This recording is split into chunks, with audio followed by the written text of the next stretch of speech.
Oduru ngeko masari.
Akamabio tebere, odudu ngeko masari.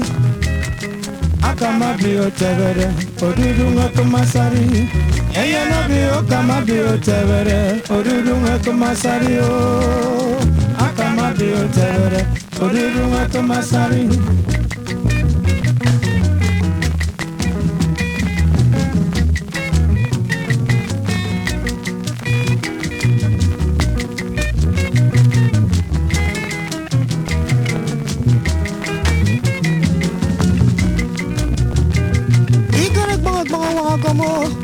Atawi wako kamino, awaka yin wako amamio, odudu wako masari.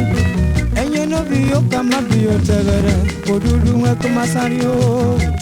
Min kama biyo tevere, odudu wako masari.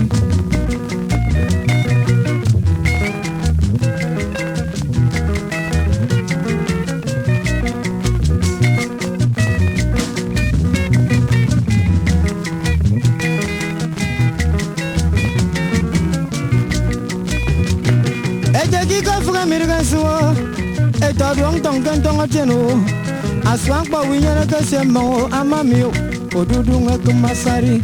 Enyo no biyo kama biyo tebere, odudu ngeko masari o. Kama biyo tebere, odudu ngeko masari. Epa kunkwa.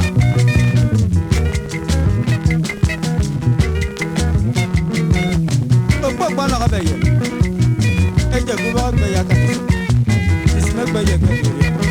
Onyamba, sao sungu kondia. Anansa ikora butongo, afo kwanda mefugi boku. Edie gerida ndemo gubo, amamio, odudu ngeko masari. Enye no biyo kama biyo tebere, odudu ngeko masari o. Akama biyo tebere, odudu ngeko masari. Enye no biyo kama biyo tebere, odudu ngeko masari. Akama biyo tebere, odudu ngeko masari. Eya no biyo kama biyo tebere, odudu ngeko masari o. Akama biyo tebere, odudu ngeko masari.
Kama biyo tebere, odudu ngeko masari.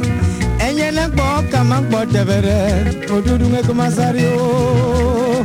Akama biyo tebere, odudu ngeko masari. Enye no biyo kama biyo tebere, odudu ngeko. Akama biyo tebere, odudu ngeko masari.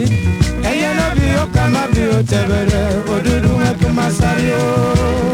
Akama biyo tebere, odudu ngeko masari.